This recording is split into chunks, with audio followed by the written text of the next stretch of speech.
Je suis Alain Dassas, un des 4 fils de Nico Dassas, déporté à Auschwitz et Buchenwald en 1944-1945. De quelle façon avez-vous pris part aux travaux de recherche menés par le Collège de Beaumont-Haguin ?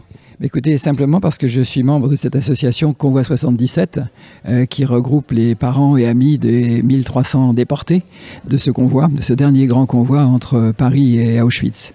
Donc en tant que membre, on m'a prévenu que cette année ils allaient faire la biographie de mon père.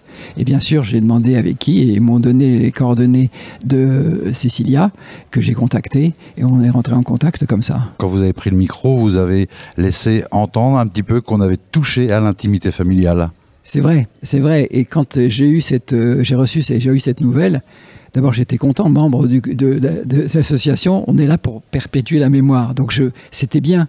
Mais ça c'était le côté positif, c'est normal que je le fasse.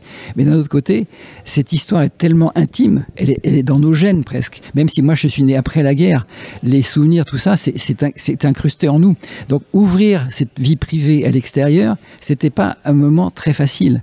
Mais heureusement, très sincèrement, Cécilia a eu une sensibilité et une diplomatie extraordinaire. Et j'ai vite compris qu'avec elle, je pouvais travailler en confiance. Et c'est exceptionnel ce qu'ils ont fait.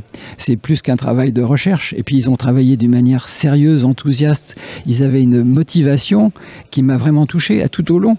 Donc, et puis le résultat, il est quand même incroyable. Ils ont quoi? Ils ont 15 ans. Et ils ont quand même fait des choses assez extraordinaires.